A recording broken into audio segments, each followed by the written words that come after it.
हरि ओम नारायण हरि। आज मैं आपके साथ अपनी कुछ विचार लेकर आई हूँ जिस पर मैं चर्चा करूँगी। लेकिन उससे पहले आप सब लोगों का मेरे YouTube चैनल सनातन परंपरा और सनातन शिक्षा में हार्दिक स्वागत है। आप सब लोग प्रसन्न रहें, स्वस्थ रहें, व्यस्त रहें, मस्त रहें। ये 3 अक्षरों का मंत्र मेरा हमेशा आपके साथ है और आप भी अपने लिए इसी की कामना करें कि आप हमेशा स्वस्थ रहें तो व्यस्त रहें तो मस्त रहें। जब हमारे पास सोचने का समय ही नहीं होगा तो हम मस्त है ना। खाली दिमाग शैतान का घर, उसे हमें बनने नहीं देना है क्योंकि हम व्यस्त हैं अपने कामों में। खैर, ये तो मेरा एक मंत्र है आप सब लोगों के लिए और मेरी ये हार्दिक इच्छा है कि आप भी इस मंत्र को अपनाएं। मैं अपनी अस्वस्थता के बावजूद अपने आप को बिल्कुल व्यस्त रखती हूँ। पैक्ड मेरा टाइम रहता है और आप सब लोगों से भी मैं यही कहूँगी कि आप अपने आप को जितना हो सके उतना व्यस्त और मस्त रखें। आज मैं जिस विषय को लेकर आपके समक्ष आई हूँ वो ये है, मनुष्य योनि मोक्ष की तरफ कैसे जा सकती है। जब हम पैदा होते हैं ना तो हम अपने इस शरीर के साथ मृत्यु को भी लाते हैं। जैसे ही हम इस धरती के ऊपर भूमिष्ठ होते हैं, आते हैं, मृत्यु साथ, रिटर्न टिकट साथ में। अगर आज की भाषा की बात करूं तो रिटर्न टिकट साथ में।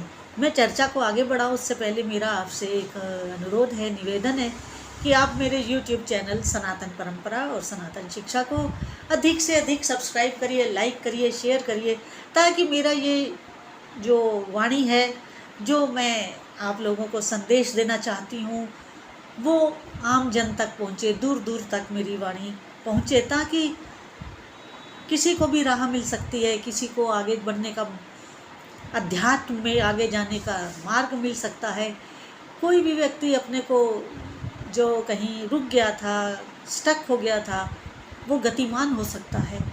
किसी को कोई कन्फ्यूजन हो, कोई भ्रांति हो, वो भी उसकी दूर होगी, क्योंकि मैं सही जानकारी देने का प्रयास करती हूँ। भ्रांतियाँ दूर हों और हमारा जो सनातन परंपरा है, सनातन धर्म है, जिस ढर्रे पर हम अपने जीवन को चलाते हैं वो पूरा वैज्ञानिक है।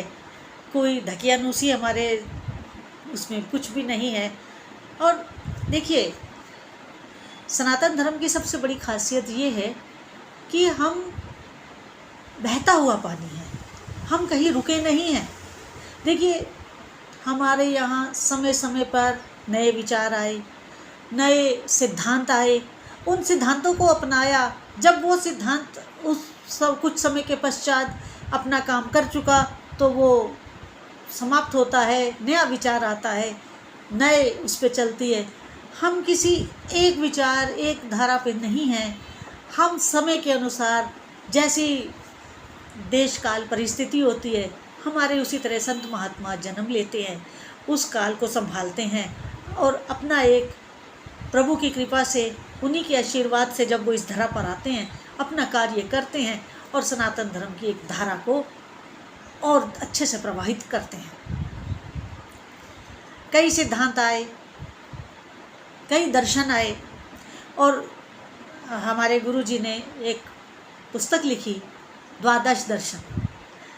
नाम पुस्तक का द्वादश दर्शन है, वैसे उसमें 24 दर्शन हैं कि जिस देश, जिस काल में जिस दर्शन की आवश्यकता थी वो दर्शन आया। जब वो काल अपना काम करके वो काल समाप्त हुआ तो दूसरा दर्शन आया, उस दर्शन ने फिर अपना काम किया। इस तरह सनातन निरंतर, सनातन का मतलब है निरंतर, जो कभी रुकता नहीं है। हमारे में कभी कट्टरता नहीं आ सकती, हमारे में कभी रिजिडनेस नहीं आ सकती, क्योंकि सनातन धर्म आध्यात्मिक है। धार्मिक होना अलग बात, आध्यात्मिक होना अलग बात, जब धर्म आ जाता है तो रिजिडनेस आ जाती है। लेकिन अध्यात्म में रिजिडनेस कैसे आ सकती है? आत्मा तो बह रही है, इस शरीर से उस शरीर, उस शरीर से उस, ये तो अपना चोला बदलती रहती है। तो जब बदलती है अपना चोला तो विचार भी नया आता है। जिस समय जिस चीज़ की आवश्यकता होती है, हमारे सनातन में वैसे महात्मा आते हैं, वैसी विचारधारा, वैसा दर्शन देते हैं और लोगों को अपना कार्य करने में सुविधा होती है, जीवन यापन में सुविधा होती है और अपने को और आगे बढ़ाने में सहायता मिलती है। क्योंकि समय के अनुसार, युग के अनुसार लोगों का रहन सहन, खान पान, शिक्षा दीक्षा, जैसे पहले गुरुकुल में शिक्षा थी तो लोग सभी आध्यात्मिक थे, सभी अपने कर्तव्य को जानते थे। विदेशी आक्रमणों से हमारे गुरुकुल समाप्त हुए और विदेशी शिक्षा हमारे पे लाद दी गई, विदेशी दर्शन हमारे पे लाद दिए गए। लेकिन फिर संत महात्माओं ने जन्म लिया। भक्ति काल आप जानते ही हैं, जिसमें तुलसीदास जी, सूरदास जी, मीरा और बहुत सारे ऐसे संत महात्मा आए, नानक जी और बहुत सारे ऐसे आए जिसे हमारे इतिहास में भक्ति काल कहा गया है। तो उन्होंने नई धारा दी, नया विचार दिया, ताकि सनातन की निरंतरता, सनातन मीन्स निरंतर, कंटिन्यूसली, लगातार। सनातन का अर्थ ही यही है, नित्य नया। सनातन मीन्स नित्य नूतन, जो हमेशा नूतन है, कभी पुराना नहीं होता है। क्यों? क्योंकि ये बहती धारा है, बहती धारा है। तो जब मनुष्य जन्म लेता है तो उसके साथ, उस शरीर के साथ मृत्यु लगी होती है। जीवन आगे चलता है, मृत्यु पीछे चलती है।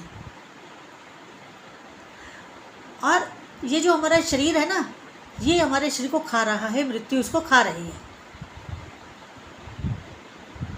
मेरी बात को समझिए, जैसे जैसे शरीर बढ़ता है वैसे वैसे मृत्यु इसको खाती है। खाने का मतलब ये है कि हमें रोग लगते हैं, परेशानियां आती हैं। किसी को मान लो रोग नहीं भी लगा तो उसको बड़ी टेंशन्स रही, वो उस वजह से धीरे धीरे उसका शरीर कमज़ोर होने लगा। कई अपने पूर्व कर्मों की वजह से, पूर्व प्रारब्ध की वजह से जन्म से ही बीमार होते हैं। कुछ लोगों के अंदर, जैसे देखिए, जैसे जन्म से पहले हमारा प्रारब्ध बन जाता है, पैदा होने से पहले हमारा प्रारब्ध बनता है, फिर हमारा शरीर इस धरा पर आता है। उसी तरह हमारे शरीर में भी हमारे वापस जाने के लिए वो जीन्स, वो जीवाणु, वो सब डाल दिए जाते हैं, जो समय के अनुसार फ्लेयर अप होते हैं बीमारी के रूप में। और वो हमारे शरीर को, जब से हम पैदा होते हैं तभी से खाना शुरू कर देते हैं। किसी मेडिकल टेस्ट में, किसी मेडिकल मशीन में वो नहीं आते हैं। परमात्मा की करनी बहुत बड़ी है, लेकिन आते हमारे साथ हैं, जिसे मैं कहती हूँ हमारी रिटर्न टिकट। जो व्यक्ति पैदा हुआ है वो रिटर्न टिकट लेकर आता है। जन्म के साथ ही उसे परमात्मा रिटर्न टिकट दे देते हैं। परमात्मा के वहाँ तो डेट लिखी होती है, लेकिन जो हमारा शरीर होता है उस पर नहीं लिखी होती है। क्योंकि अगर वो लिखी हुई हो तो फिर तो इंसान जी नहीं सकता। क्या करेगा? कहेगा मुझ तो इतनी तारीख को ख़त्म ही हो जाना है, तो मैं क्यों कुछ करूँ। है हमारा विषय आज का ये है कि जब हम पैदा होते हैं तो साथ में मृत्यु पीछे साथ आती है। अब मनुष्य योनि एक ऐसी योनि है जिसमें हम 84 लाख योनियों के बाद आते हैं। हमारे पास 84 लाख योनियों का अनुभव होता है। 84 लाख योनियों के अनुभव के साथ हम इस शरीर में आते हैं। कितना बड़ा अनुभव लेकर आते हैं, और जितना बड़ा अनुभव लेकर आते हैं उससे भी बड़ा प्रारब्ध लेकर आते हैं।